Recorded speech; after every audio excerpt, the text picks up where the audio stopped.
தினக்காற்று செய்திகள்.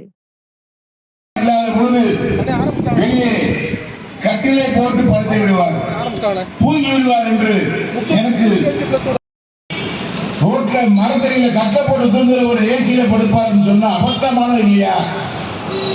எந்த அபத்தங்களை சொல்ல வேண்டும் என்பது கூட அவர் வாழ்ந்த வீட்டிலேயே ஏசி கிடையாது.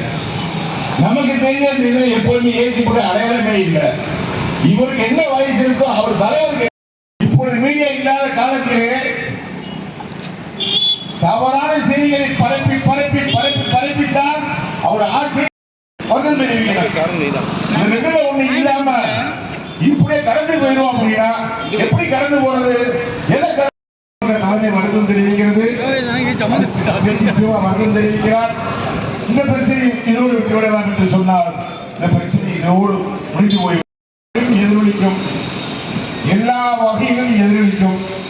எப்பொழுதெல்லாம் எதிரொலிக்க வேண்டுமோ அப்பொழுதெல்லாம் எதிரொலிக்கும் என்பதை நினைவிலே கொண்டு திமுக தலைமை நல்ல முடிவை உடனடியாக எடுக்க வேண்டும் என்று விருதுகள் நகர் காங்கிரஸ் கமிட்டி சார்பாக காலையோடு கேட்டுக்கொள்கிறேன். காமராஜர் புகழ் வாழ்கவே, ராகுல் காந்தி வாழ்கவே, ஆர்ப்பாட்டம் இது ஆர்ப்பாட்டம், ஆர்ப்பாட்டம்